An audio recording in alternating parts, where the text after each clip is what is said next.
Hello दोस्तों, मेरी तरफ से अस्सलाम वालेकुम, गुड मॉर्निंग, नमस्ते, प्रणाम। तो बच्चों, हम लोग बात करने वाले हैं law of conservation of mass.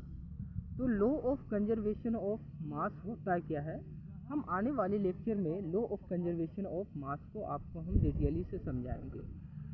तो law of conservation of mass जैसे कि अलग अलग बुक में अलग अलग चीज़, आप जैसे कि एनसीईआरटी बेस्ड पढ़िएगा तो law of conservation of mass या law of conservation of momentum होगा, ठीक है।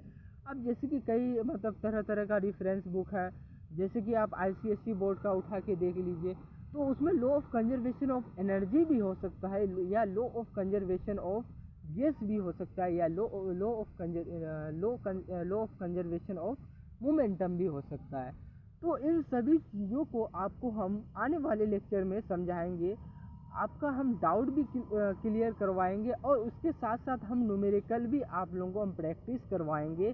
जो उस पर जो क्वेश्चन जो बनता है ना बच्चों, हम लोग भी जब 9th क्लास में थे तो उस पर जो क्वेश्चन जो बनता है ना, लॉजिकल क्वेश्चन बनता है, ठीक है।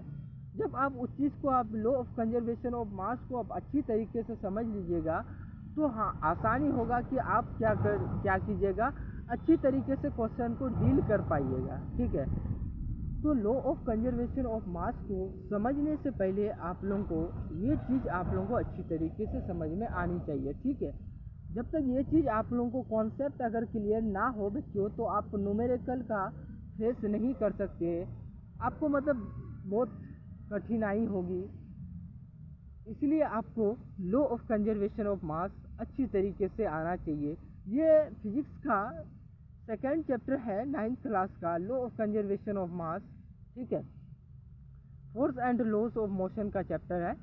तो ये है लास्ट, जो अभी एनसीईआरटी उसको रिमूव कर दिया है, मगर हम चाहते हैं कि जब आप 11th क्लास में पढ़िएगा तो आप लोगों को हो सकता है कि समझने में थोड़ा सा, जैसे कि होता है ना, जो बच्चे को थोड़ा धीरे धीरे समझाते अगर जाते हैं तो होता है कि आगे चल के उतना प्रॉब्लम नहीं होता, उसके लिए एक नया बन जाता है। जब आप 11th क्लास में पढ़िएगा तो लॉ ऑफ कंजर्वेशन ऑफ मास आप लोगों के लिए नया बन जाएगा।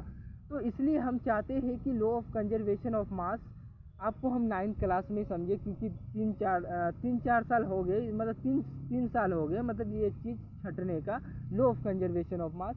इसलिए हम चाहते हैं कि आप लोगों को हम समझाए, जो आप लोगों को 11th क्लास में इस चीज़ का फेस ना करना पड़े और आप लोगों के लिए क्या हो, आसानी हो।